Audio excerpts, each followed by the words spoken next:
My name is Aurora. I am 35 years old, and I live in a simple apartment in the city. The sound of a silver fork hitting a china plate usually signals the end of a meal. At my parents' house, it usually signaled the beginning of an attack. We were having cheesecake. My 10-year-old son Marcus was pushing the crust around his plate. He was quiet. He is always quiet here. He knows the rules of this house better than I do. Stay small, say little, and try not to be a target. My sister, Lauren, wiped her mouth with a napkin. She looked at Marcus, then she looked at me with that smile she always uses. It is a smile that looks nice but feels like ice. You know, Aurora, she said, her voice loud enough for everyone to hear. I was watching Marcus all night. He seemed so disconnected. She took a slow sip of wine and smirked over the rim of the glass. Maybe if your son had two parents, he wouldn't be such a mess. The room went deadly silent. I looked at my mother. She didn't scold Lauren. She just nodded as if Lauren had stated a simple fact like the weather forecast. I looked at my father. He kept eating, refusing to make eye contact. Then I looked at Marcus. His ears turned bright red. He put his fork down gently and shrank into his chair, trying to disappear. For 4 years since my husband died, I have swallowed every insult. I have stayed silent to keep the peace. But looking at my son's humiliated face, I felt something inside me harden. It wasn't anger. It was resolve. Peace is expensive. And tonight, I decided I was done paying for it. But before I tell how everything, flip like and subscribe and tell me in the comment where are you watching from. My name is Aurora. I am 35 years old. To understand why that dinner was the end, you have to understand the beginning. You have to understand the last 4 years of my life. It started on a Tuesday.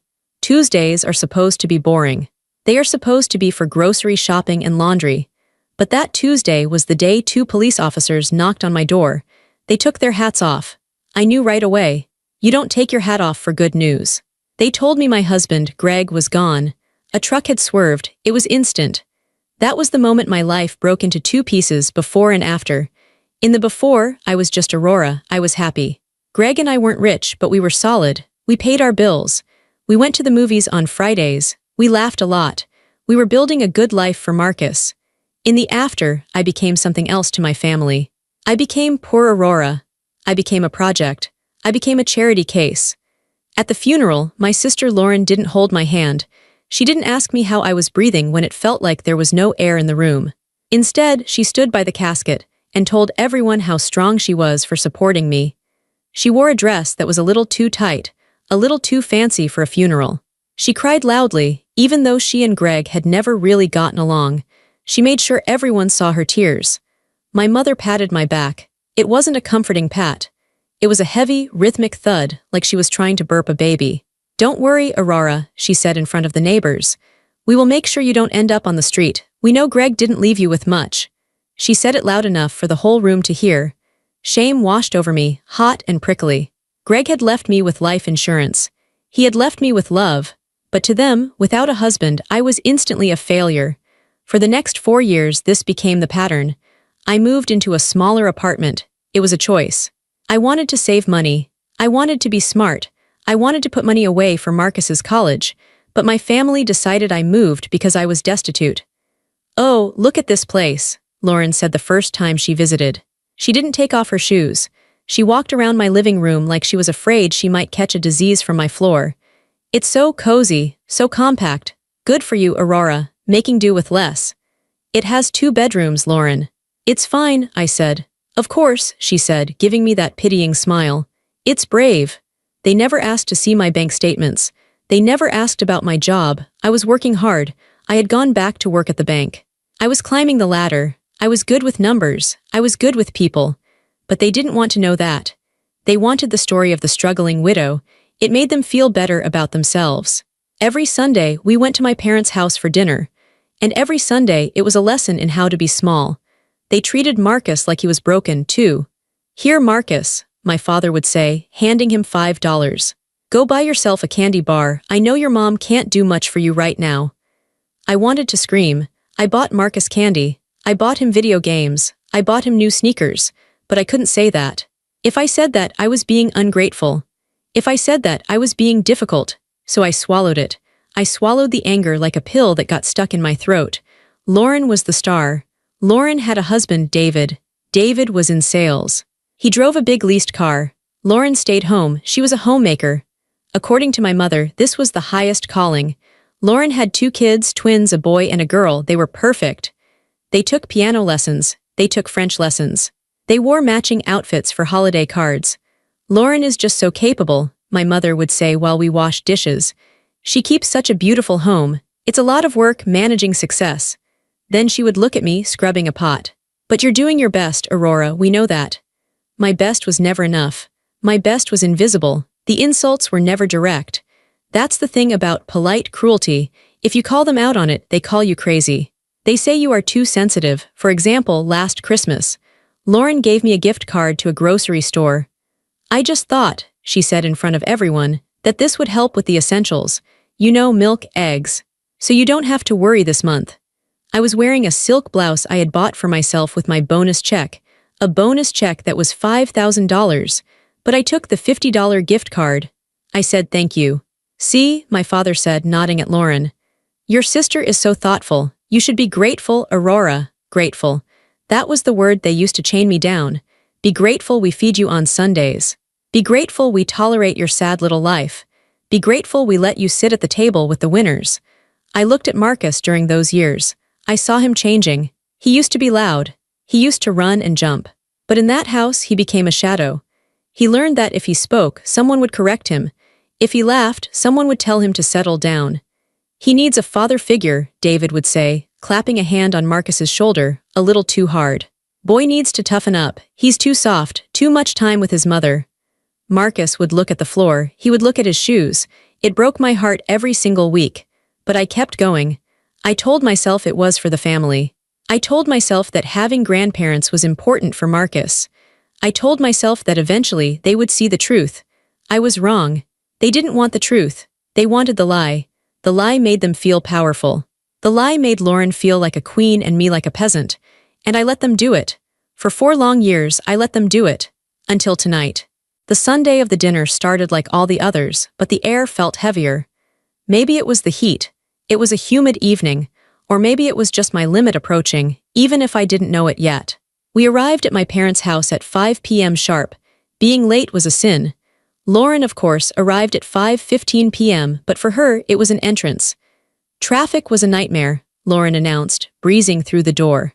She tossed her keys on the side table. She didn't apologize. She just expected us to be happy she had arrived. David followed her, carrying bottles of wine. Expensive wine. Or at least wine with fancy labels. Only the best for the family, David said, booming his voice. He didn't look at me. He rarely looked at me. I was part of the furniture. We sat in the living room first. This was the ritual. We had to sit and listen to Lauren's week. We are exhausted, Lauren sighed, draping herself over the sofa. Just exhausted. We're planning the trip to Italy for next summer, and the logistics are a nightmare. First class is so booked up already. Italy, my mother gasped, clasping her hands. Oh, Lauren, how wonderful. You work so hard, you deserve it. I sat in the corner chair. I sipped water. I had been to Italy 2 years ago. I took Marcus. We went to Rome and Florence. We ate gelato every day. I paid for it in cash. I never told my family. I knew if I told them, they would say I was being irresponsible with my pennies. So I let them believe I had gone camping. Aurora, Lauren said, turning to me. I can probably bring you back a souvenir, maybe a keychain or something. That would be nice, I said. My voice was flat. Then we moved to the dining room. The table was set with the good china. My mother had made a roast. It smelled rich and salty. The conversation continued to revolve around Lauren. Her twins, Sophie and Liam, were not there. They were at a leadership camp. They are just thriving, Lauren said, cutting her meat.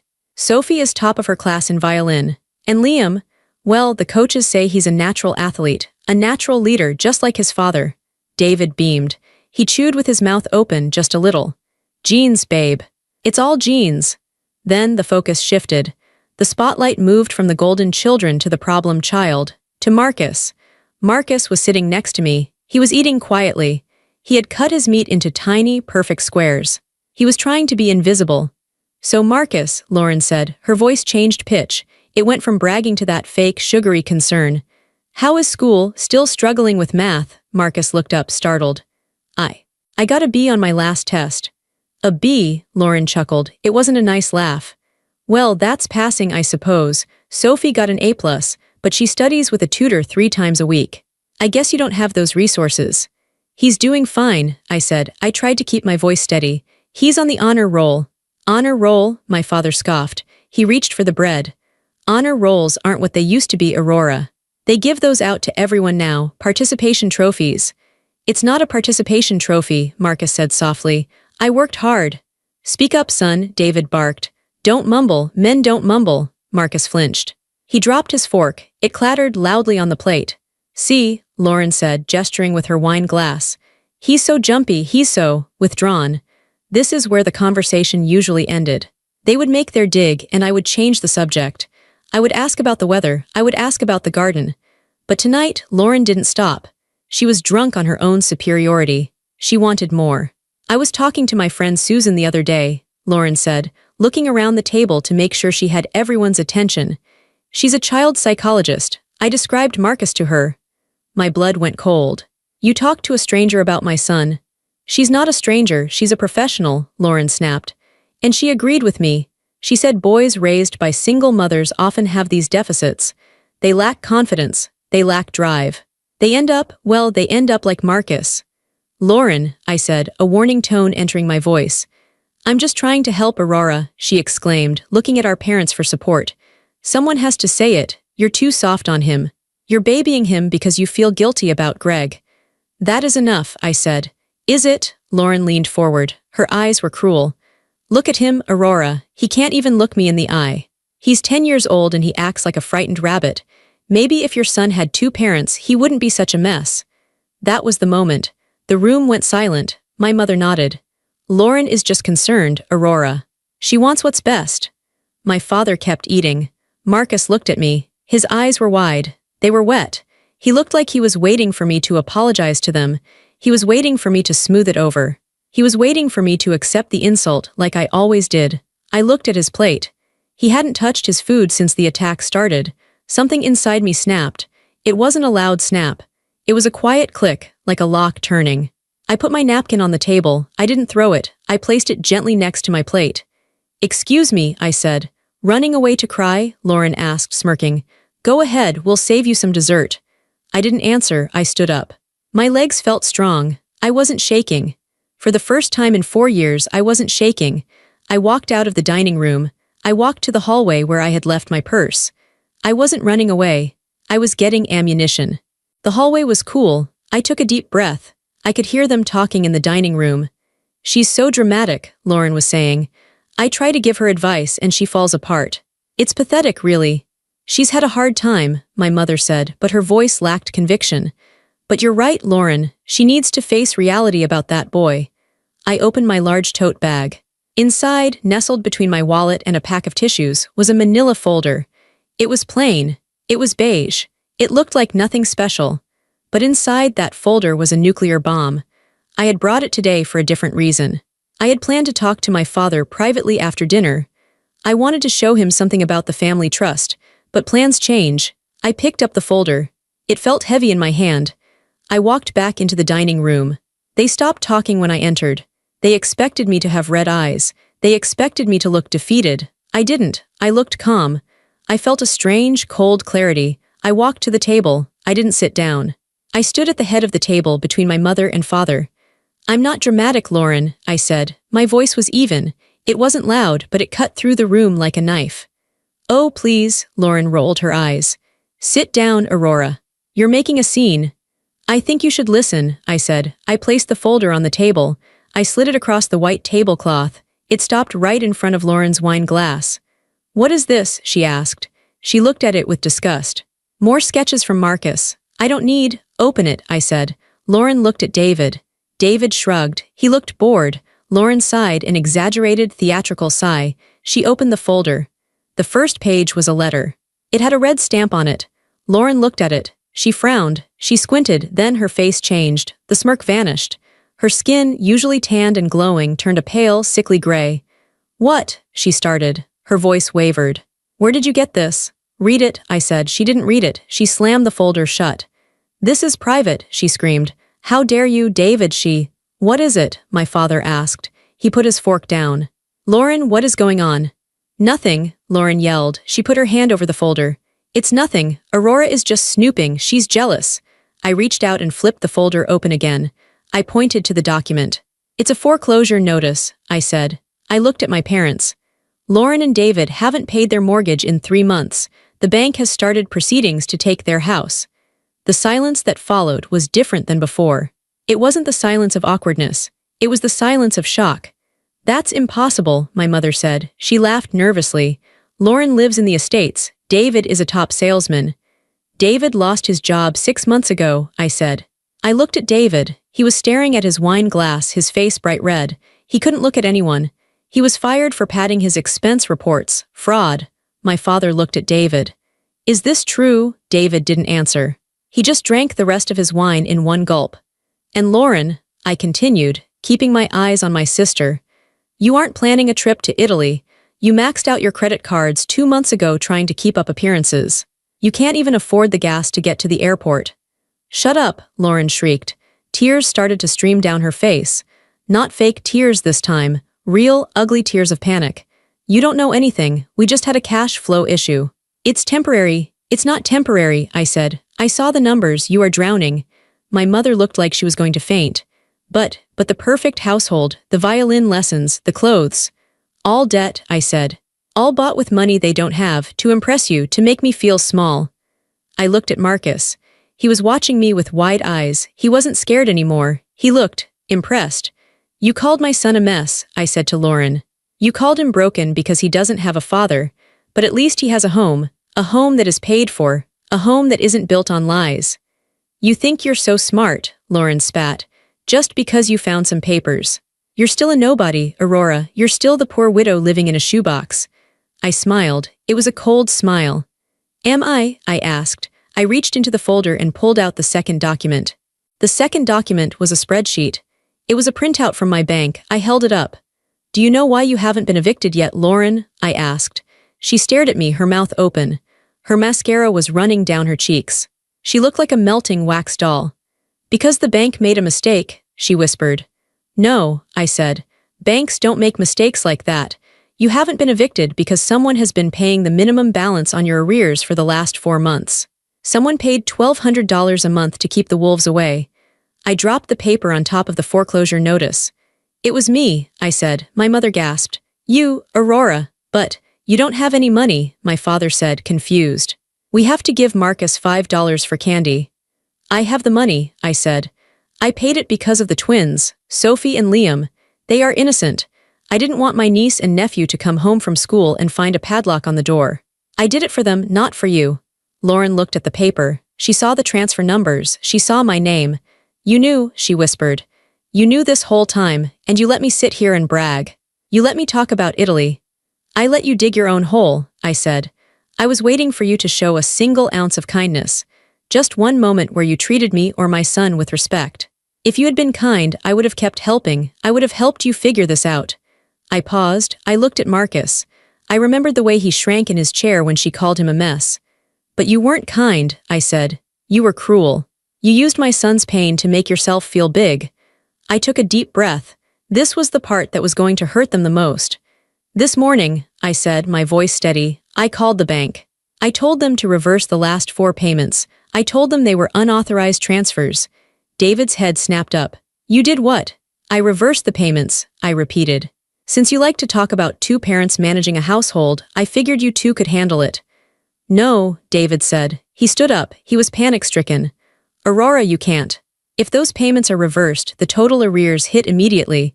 We'll be in default, immediate default. I know, I said. I'm a loan officer. I know exactly how it works. How much? My father asked. His voice was shaking. How much do they owe now? I looked at the paper. I didn't need to look. I had the number memorized. $18,662, I said. Due immediately. Or the sheriff comes on Tuesday. The number hung in the air. $18,662. To my parents, who thought I was destitute, it was an impossible number. To Lauren and David, it was a death sentence for their lifestyle. You have to fix it, Lauren pleaded. She reached out and grabbed my arm. Her grip was desperate. Aurora, please, reauthorize the payments. I'll pay you back, I swear. Don't let us lose the house. Think of the twins. I pulled my arm away. I brushed the spot where she had touched me. I am thinking of the twins, I said. Maybe if they have parents who are honest, they won't grow up to be bullies. Mom. Dad, Lauren shrieked, turning to our parents. Make her fix it, she's ruining us. My mother looked at me. She looked different. She didn't look at me with pity anymore. She looked at me with fear. She realized she didn't know the woman standing in front of her. She didn't know me at all. Aurora, my mother said softly. This is too harsh. We are family. Family, I laughed. It was a short, dry sound. Family doesn't humiliate a 10-year-old boy at dinner. Family doesn't kick a widow when she's down just to feel tall. I looked at my father. You agreed with her, Dad. You nodded when she insulted Marcus. You let it happen. He looked down at his plate. He couldn't meet my eyes. So don't talk to me about family, I said. The only family I have to worry about is standing right there. I pointed to Marcus.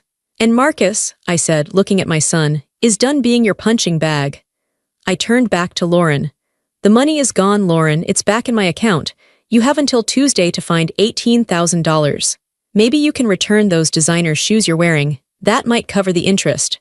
The room was silent again. But this time, I wasn't the victim. I was the one holding the cards. And I wasn't done yet. I had one more truth to tell. The truth about who I really was. The silence in the room was heavy. It felt like the air had been sucked out. Lauren was still staring at the bank papers, her face pale. David was looking at the floor, defeated. My parents were looking at me like I was a stranger who had just walked in off the street. But I wasn't done. The money was just the beginning. The money was the weapon I used to get their attention. Now that I had their attention, I was going to talk about what really mattered. I turned my back on Lauren and looked at my mother. You are shocked about the money, I said. You are shocked that Lauren is broke and I am the one paying her bills. But you shouldn't be shocked, you should be ashamed. My mother blinked. Ashamed, Aurora, we didn't know. I'm not talking about the money, I interrupted her. My voice was calm, but it felt hot in my throat. I am talking about Marcus. I walked over to Marcus's chair. I put my hand on his shoulder. He flinched at first, then he relaxed. He leaned into my side. He needed to know I was there. He needed to know I wasn't going to let them hurt him anymore. For 4 years, I said, looking around the table, I have sat in this room and watched you tear my son apart. You didn't use fists. You used words. You used looks, you used silence.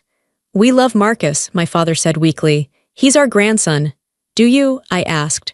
Do you love him, or do you tolerate him? I pointed at Lauren. Tonight, you said he was a mess. You said he was half a family. You said that because his father died, he is broken. Lauren sniffled. She wiped her nose with a napkin.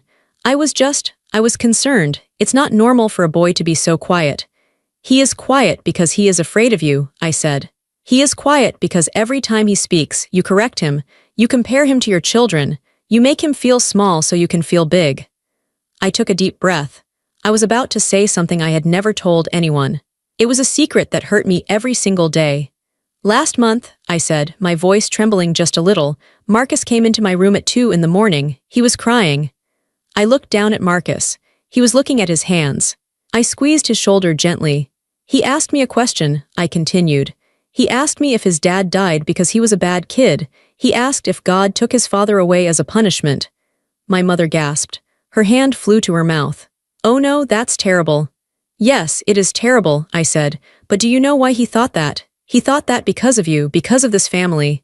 I looked at David. You told him he needed to man up. You told him he was soft. You made him feel like his grief was a weakness. You made a 10-year-old boy feel like he wasn't enough of a man to deserve a father. David shifted in his chair. He looked uncomfortable. I was just trying to help the boy. He needs guidance. He doesn't need your guidance, I snapped. You are a liar and a fraud who can't even pay his own mortgage. What can you possibly teach my son about being a man? David's face turned purple.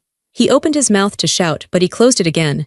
He knew I had the proof in the folder. He had no power here anymore. I turned back to Lauren. She was crying now. It was a soft, pitying cry. I didn't mean it like that, she sobbed.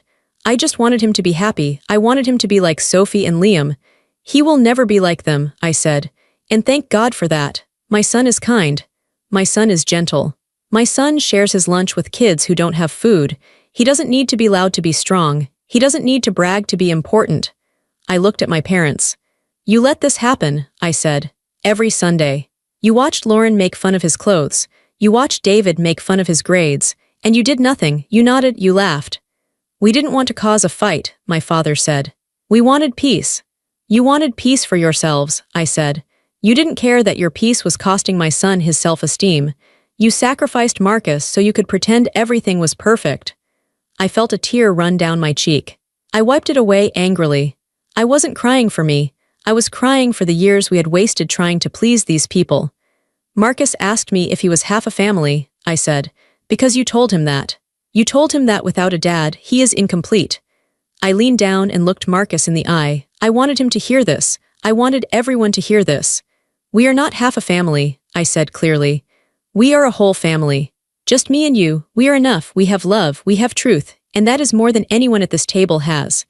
Lauren was sobbing harder now.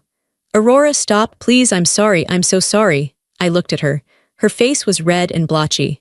For the first time in her life, she looked small. You're not sorry you hurt him, I said coldly. You're sorry I exposed you, you're sorry you need money, there is a difference. I stood up straight, I felt tall. I felt like a weight had been lifted off my chest. I am done defending him to you, I said. I am done explaining why he is quiet. I am done apologizing for his existence. He is perfect exactly the way he is. The room was silent. No one ate, no one drank. The roast beef sat cold on the platter. The expensive wine sat untouched in the glasses. I had broken the rules. I had shattered the picture of the happy family, and I didn't regret it for a second. My mother looked at me with confusion. She was trying to put the puzzle pieces together in her head. She looked at the foreclosure notice. Then she looked at my simple dress. Then she looked at my face. But Aurora, she said, her voice shaking. I don't understand. If you were paying Lauren's mortgage, where did you get the money? We thought you were struggling. You thought I was struggling because you wanted me to struggle, I said. It fit your story. Lauren was the success and I was the tragedy. It made you feel comfortable. I walked back to the head of the table. I picked up my glass of water and took a sip. It was cool and refreshing. I am not a bank teller, Mom, I said. I haven't been a teller for 3 years. But you work at the bank, my father said. You said you work at the branch downtown. I do work at the branch downtown, I said. I am the regional senior loan officer. I manage a portfolio of over $50 million. I approve loans for businesses. I approve mortgages for houses 3 times the size of this one. My father's jaw dropped. Senior loan officer, but you never said. I tried to tell you, I said. 2 years ago when I got the promotion, I came to dinner. I was so excited. I brought a bottle of champagne. I looked at Lauren. Do you remember that night, Lauren? Lauren didn't look up. She shook her head. I remember, I said. I started to tell everyone my good news, and you interrupted me. You started talking about how Sophie got a solo in the choir. You talked for 20 minutes. By the time you were done, everyone had forgotten I had something to say, so I put the champagne back in my bag and I took it home. We didn't know, my mother whispered. You didn't ask, I said. You never asked, you assumed. You saw me wearing simple clothes, so you assumed I was poor. You saw me driving an older car, so you assumed I couldn't afford a new one. Why didn't you buy a new car? David asked. He sounded bitter. If you're making so much money, why do you drive that junk? Because I don't care about cars, I said. I care about security. I care about my son's future. I looked at my parents. I wanted them to understand the magnitude of their mistake. I make 6 figures, I said. I make more than David made even when he had a job. I make more than both of you combined. The silence in the room changed again. It wasn't just shock anymore, it was embarrassment.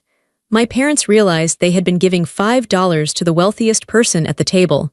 And my apartment, I continued. The shoebox you all laugh at. The one Lauren called cute and cozy like it was a dollhouse. It's a rental, Lauren mumbled. It's just an apartment. I own it, I said. I bought it 3 years ago. I paid cash. I don't have a mortgage. I don't have rent. I own every inch of it. My mother looked like she was going to be sick. You own it outright? Yes, I said. And I could buy a house in the estates if I wanted to. I could buy a house next to Lauren's. But I don't want to live in a big empty house just to impress people I don't like. I chose a small place so I could save money for Marcus, so I could travel with him, so we could be free. I looked at David. That's what real success looks like, David. It's not a leased BMW. It's not a trip to Italy on a credit card. It's freedom. It's knowing that if I lose my job tomorrow, my son and I will still be fine. We will never be on the street. I saw the realization hit them. They had spent 4 years looking down on me.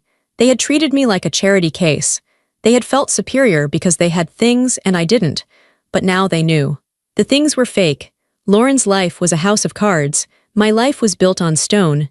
Why didn't you tell us? My father asked. There was hurt in his voice. Why did you let us treat you like that? I wanted to see who you really were, I said. If I had told you I had money, you would have treated me better. You would have respected me. But it would have been fake. You would have respected the money, not me. I paused. I wanted to see if you could love me when I had nothing. I wanted to see if you could be kind to Marcus just because he is your grandson, not because his mother is rich. I looked at them with sadness. And I got my answer. You couldn't do it, you couldn't be kind, you only respect power, you only respect money. Lauren looked up at me. Her eyes were desperate. She saw a lifeline. Aurora, she said, if you have so much money, if you are doing so well, then you can help us. You can fix this. Please, it's just $18,000. That's nothing to you now. She reached out her hand across the table. We are sisters. You can't let us lose the house. Think of how it will look. I looked at her hand. Her nails were perfectly manicured. They probably cost $50. Money she didn't have. I looked at her face. She wasn't asking for forgiveness. She was asking for a check. She hadn't learned anything. She still thought she was entitled to my help. I smiled. It was a sad smile. You're right, Lauren, I said. It is nothing to me. I could write a check right now and not even notice the money is gone. Her face lit up with hope. Then you'll do it. You'll help. I shook my head. I reached into the folder one last time. I pulled out my phone. I opened my banking app. I tapped on the savings account section. I turned the phone around and held it in front of Lauren's face. Then I showed it to David. Then I walked around and showed it to my parents. The screen showed a balance of $230,450.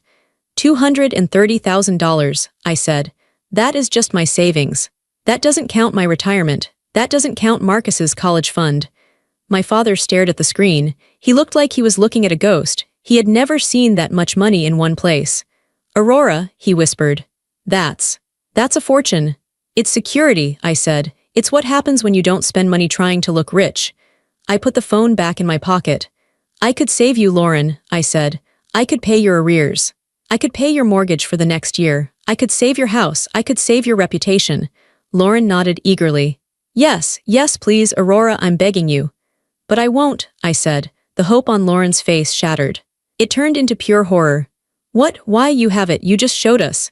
Because my son is watching, I said. I stepped back to Marcus's chair. I put my hands on his shoulders. He felt solid. He felt real. My son is watching me, I repeated. He is learning how the world works. If I pay your bills, if I save you after everything you did to him, what am I teaching him? I looked at Marcus. I would be teaching him that you can be cruel to people and still get rewarded. I would be teaching him that bullies win. I would be teaching him that money matters more than self-respect. I looked back at Lauren. I love my son too much to teach him that. But we're family, my mother cried. You can't just let them fall. They let themselves fall, I said. They spent money they didn't have. They lied, they judged. Now they have to face the consequences. I looked at David. You said Marcus needs to learn to be a man. Well, this is a lesson for you, David. A real man pays his own debts. A real man protects his family by being honest, not by stealing. David put his head in his hands. He was weeping. And you, I said to my parents. You chose a side. You chose the shiny, perfect family. You chose the lies. Now you have to live with that choice. I grabbed my purse. I grabbed the folder from the table. I didn't want to leave it there. I didn't want them to have anything of mine. Come on, Marcus, I said. We're leaving. Marcus stood up immediately. He didn't hesitate. He didn't look back at his grandparents. He didn't say goodbye. He just stood by my side, ready to go. Aurora, wait, my father called out. He stood up. He looked old. He looked tired. If you leave, if you walk out that door, don't expect us to welcome you back. It was a threat. It was the same threat he had used my whole life to keep me in line. Do what we say or you are out. I stopped at the doorway. I turned around. I looked at the dining room. It looked like a battlefield. The fancy dinner was ruined. The family was broken. Dad, I said calmly, I'm not waiting to be welcomed back. I'm quitting. Quitting? He asked. I'm resigning from this family, I said. I'm firing you, all of you. You can't do that, my mother sobbed. I just did, I said. We won't be here next Sunday. We won't be here for Christmas. We won't be here for birthdays. I am taking my son, and I am taking my peace, and I am going home. You'll regret this, Lauren screamed. She was angry now, the begging was over. You'll be alone, you'll be a lonely old woman with nothing but your money. I won't be alone, I said. I have Marcus, and I have myself, and for the first time in 4 years I like myself. I opened the front door. The evening air rushed in. It smelled like rain, it smelled like fresh air. Goodbye, I said. I didn't slam the door. I closed it firmly. Click. It was the most satisfying sound I had ever heard. We walked to the car in silence. My car was a 5-year-old Honda. It was clean and reliable. It was parked next to David's leased BMW. The BMW looked aggressive and shiny. My car just looked like a car. I unlocked the doors. We got in. I sat in the driver's seat and put the key in the ignition, but I didn't turn it. My hands were shaking. Now that the adrenaline was fading, my body was reacting. I gripped the steering wheel tight to stop the shaking. I took deep breaths.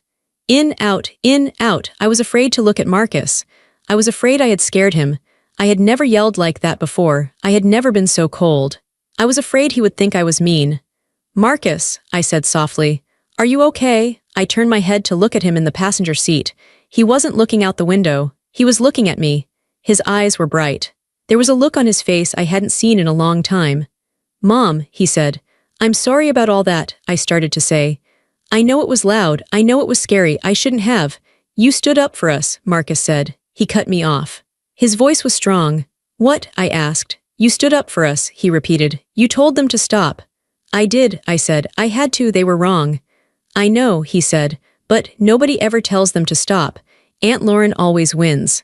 Grandpa always agrees with her, but today you made them stop. He looked down at his lap. He was twisting the seatbelt strap in his fingers. Mom, he asked. Yes, honey. Is it true, he asked. What you said. That I'm not a mess.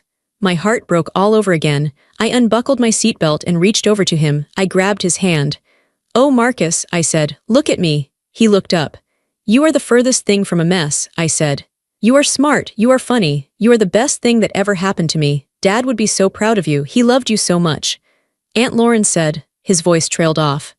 Aunt Lauren is unhappy, I said. She is unhappy with her life, so she tries to make everyone else unhappy too. Everything she said about you was a lie. She was just trying to hurt me. She said I have no dad, he whispered. You have a dad, I said firmly. He is in your heart, he is in your memories, and you have me, am I not enough? Marcus smiled. It was a small smile, but it was real. You're enough, he said. You're really strong, Mom. You were like a superhero in there. I laughed. It was a wet laugh, full of tears.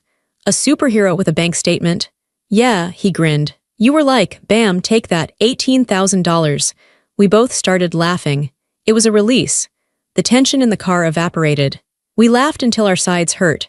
We laughed at the look on David's face. We laughed at the silence in the room. Did you see Grandma's face? Marcus giggled. She looked like she swallowed a lemon. She did, I agreed. She really did. I wiped my eyes. I turned the key. The engine purred to life. Mom, Marcus said as I put the car in reverse. Yeah. Are we really not going back? He asked. Like ever, I stopped the car for a second. I looked at the big house. The lights were on in the dining room.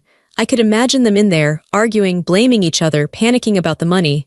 Do you want to go back? I asked him. Do you miss them? Marcus thought for a moment.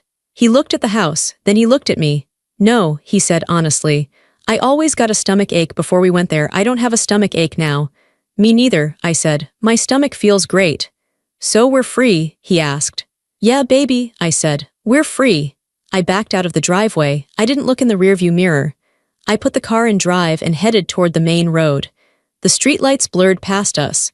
We were moving away from the toxicity. We were moving away from the judgment. Hey, I said, I'm starving. I didn't eat any of that roast beef. Me neither, Marcus said. It looked dry anyway. What do you say we get a pizza? I asked. A large. With extra pepperoni.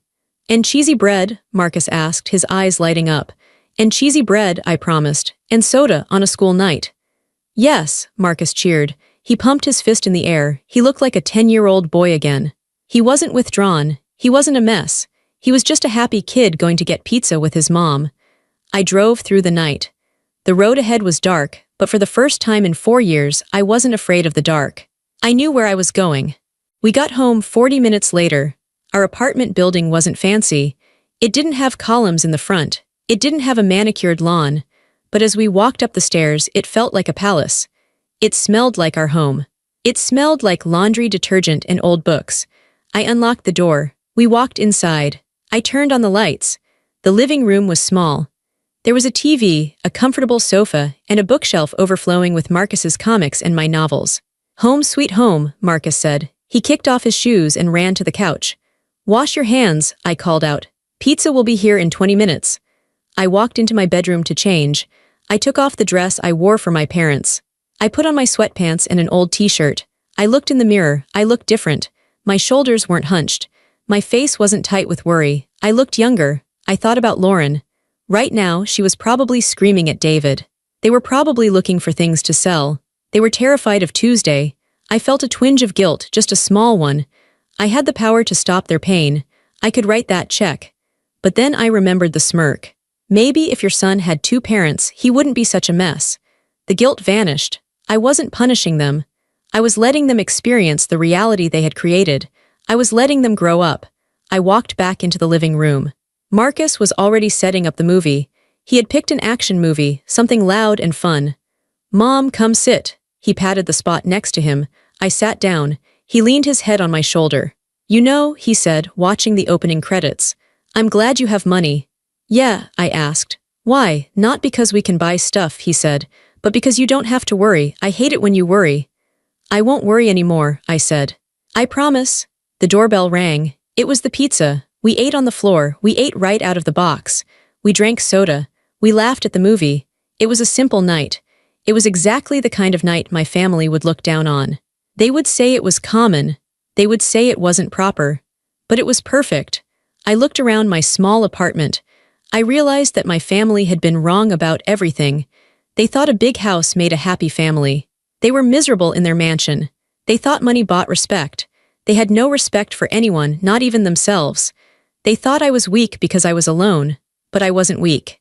I had carried the weight of their judgment for 4 years and I hadn't broken. And when the time came, I protected my son. I looked at Marcus. He had tomato sauce on his chin. He was laughing at a joke in the movie. He looked safe. That was the real win. Not the bank account. Not the look on Lauren's face. The win was this. The win was my son feeling safe in his own skin. I realized I had spent so much time trying to earn their approval. I wanted my mother to say, "Good job." I wanted my father to say, "I'm proud of you." I was never going to get that, and that was okay, because I didn't need it. I was proud of myself. After the movie, I tucked Marcus into bed. "Good night, superhero," he mumbled, half asleep. "Good night, Marcus," I whispered. I kissed his forehead. I walked to the front door of the apartment. I checked the lock. It was a sturdy lock. It kept the bad things out. It kept the good things in. I thought about my parents' house. The door was always open for appearances, but closed to love. My door was locked. Some doors in life don't need to be closed. You can leave them ajar just in case. But some doors. The doors that lead to pain, the doors that lead to people who make you feel small, those doors need to be locked. I turned the deadbolt. Click. I wasn't locking the world out. I was locking my peace in. I turned off the hall light and walked into the darkness, smiling. I had never felt lighter in my life.